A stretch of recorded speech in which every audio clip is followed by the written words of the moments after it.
To what extent should I enforce standards? During intimacy, what should be the mindset? This isn't Chassidish, but she enjoys it, or Edel.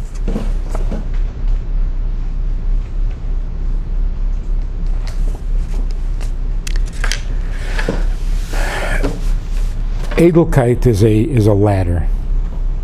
You grow, you climb the ladder, you get better and better. That's why on the one hand, Shulchan Aruch says that whatever a husband and wife want to do is mutter. Do whatever you want. That's the beginning. Now, in terms of Edelkeit, in terms of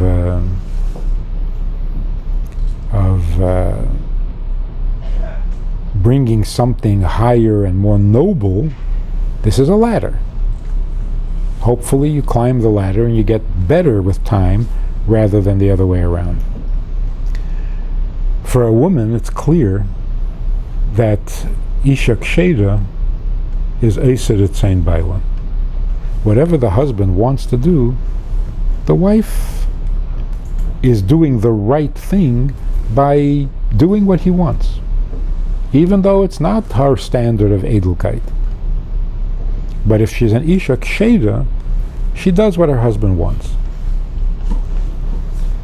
Doesn't mean that she shouldn't be Eiser Etzain Baila, make him want better things. So both things are true. What about the husband? Is there a virtue for the husband, Laseis Retzein Ishtei, if it's not according to his standard? That's a little more complicated. That's a matter of, Chalil Olav Shabbos Echad, Kedei what is it? Sheyishmer Shabbos es Harbe. Which way do you gain more? If you do what she wants, even though it's not your standard, will that lead to better standards? If you don't do it, will that lead to worse things? You gotta make a judgment call. But generally, whatever it is that works, whatever it is that you do, your objective should be to get better with time.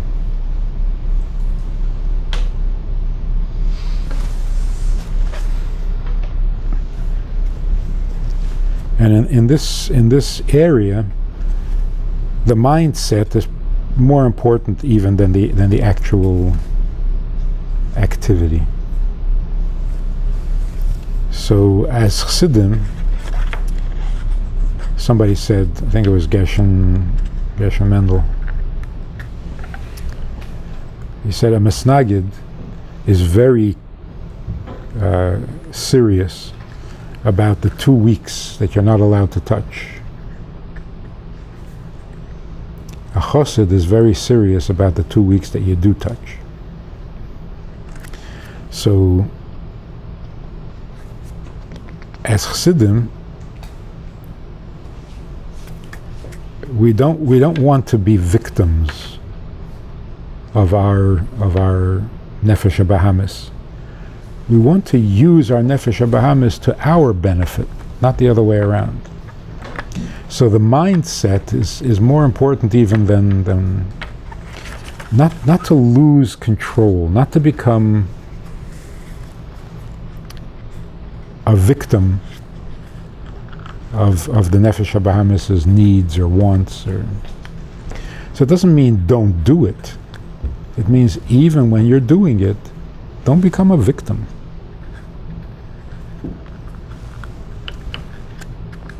Stay sane. And the result is that your wife respects you more.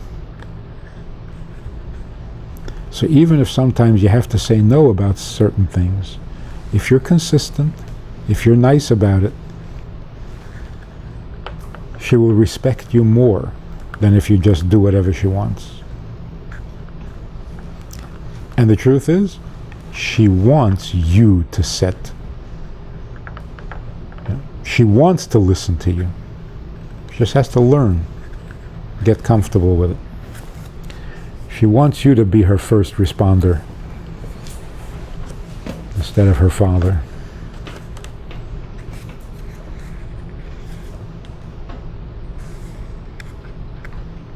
So here's the bottom line.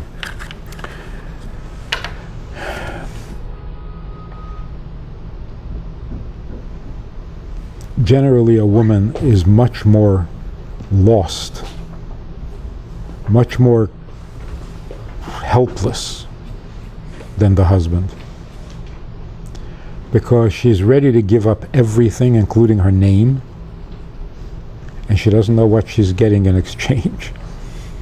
It's a very scary thing. And the husband does? He's not giving up his name. He doesn't know what he's getting himself into. That's true. But it's not as scary. It's not as... She wants to follow you completely and trust you completely, and she doesn't know if she can. It's a pretty scary thing. So every consideration, sincere, not compromise, but every sincere consideration is helpful and goes a long way, because she really needs, she's really in trouble, and she needs that reassurance. She needs your rachmanus.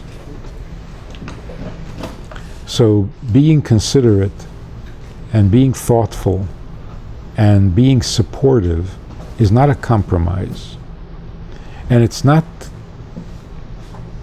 like you're losing self-respect. It's not like you're losing the game or the battle or the contest. You're not losing anything. She really is in trouble. She really needs your help.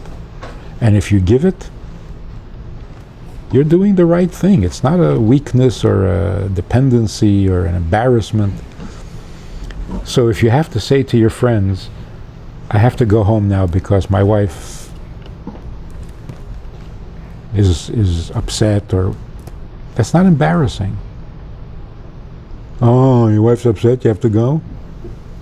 Yeah, you have to go.